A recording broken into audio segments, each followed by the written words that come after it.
Ko so leta 2008 Nemci prvič razkrili njihov novi premijski kompaktni terenec GLK, so bila mnenja takoj močno deljena.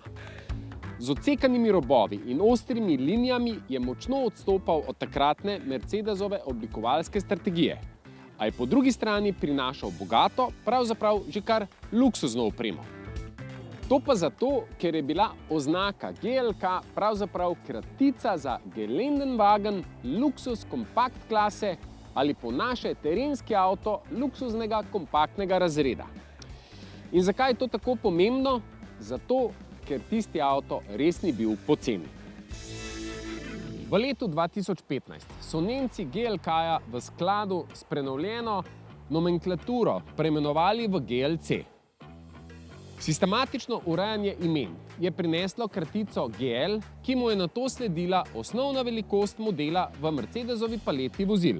Torej GL kot Geländewagen, pri čemer je črka L zgolj povezava in C kot avto po velikosti enakovreden razredu C. Leto 2015 za GLC ni prineslo samo novo ime, ampak tudi povsem novo obliko. V primerjavi s predhodnikom so novinca povečali in ga razširili, ga zaradi lepše podobe malce znižali, predvsem pa so mu temeljito zbrusili robove.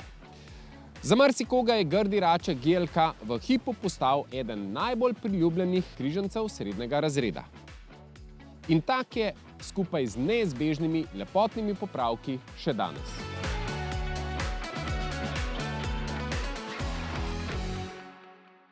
V vseh teh omenjenih letih je temeljit razvoj doživela tudi notranjost.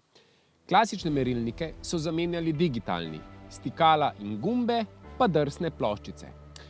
Če je v prvi predstavitvi enote MBUX veljalo, da je ena boljših v svetu avtomobilizma, bi morala njena nadgradnja prinašati še boljšo izkušnjo.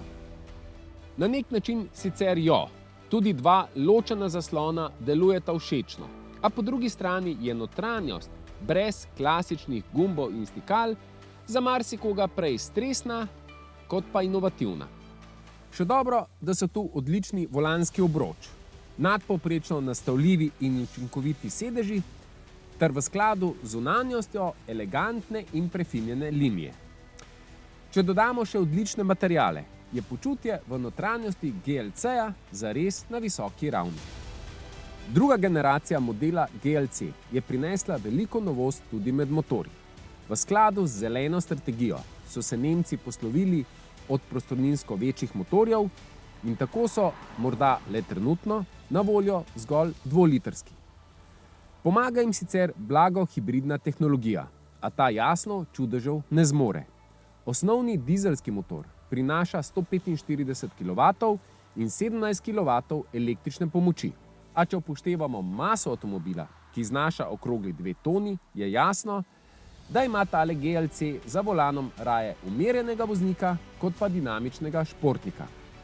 Sicer bi podvozje, 4-kolesni pogon in učinkoviti 9-stopenjski samodejni menjalnik zagotovo prenesli več, kot zmore motor, a tako pač je. Umirjena vožnja je tudi ušesom prijetnejša, saj je kabina dobro zvočno zatesnjena, a priganjanje v višje vrtljaje in agresivno speljevanje vseeno povzročijo, da v notranjost avtomobila prodrejo nezaželeni zvoki. Vzporedna je tudi poraba goriva.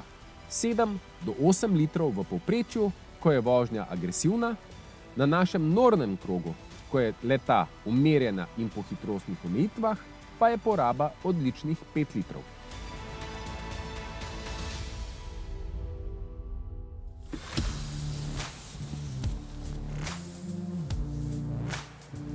Za konec velja preprosta ugotovitev, da je GLC navkljub dejstvu, da gre za križanca po obnašanju in nudenju udobja, bližje osebnemu avtomobilu kot pravemu terencu. Pa čeprav se terena ne boji, saj navsezadnje ponuja tudi vozni program za terenski način vožnje. A kot rečeno, na cesti se bolje počutita oba, tako avto kot voznik in nenazadnje tudi sopotniki. In zdaj verjetno mnoge zanima, koliko tak avto stane. Še preden to razkrijem, je prav, da se vrnem k uvodu. Ta avto je torej nastal iz GLK-ja, s katerim so Nemci že od vsega začetka želeli ustvariti luksuzni terenski avto kompaktnega razreda. Že v samem štartu so torej dali jasno vedeti, da ne bo poceni in da ne bo za vsakogar. Z GLC-jem se to ni spremenilo. Če je v današnjih časih cena dobrih 50 000 evrov za tak avto še nekako sprejemljiva, pa prestiž in dodatna oprema končno ceno tudi testnega avtomobila krepko napihnejo. V skladu s tradicijo je končna cena za avto za skoraj vso dodatno opremo večja skoraj za pol, kar v primeru testnega avta nanese dobrih 81 000 evrov. A tu je še enkrat potrebno poudariti, da se o nakupu takega avtomobila odloča tisti, ki ima toliko denarja, in ne tisti, ki bi si tak avto želel, pa je zanj nedosegljiv. Ker predrag ali nedosegljiv sta dva različna pojma, ki jih mnogi radi pomešamo in napačno razumemo. Za oboje pa velja, da zvezde pač niso poceni.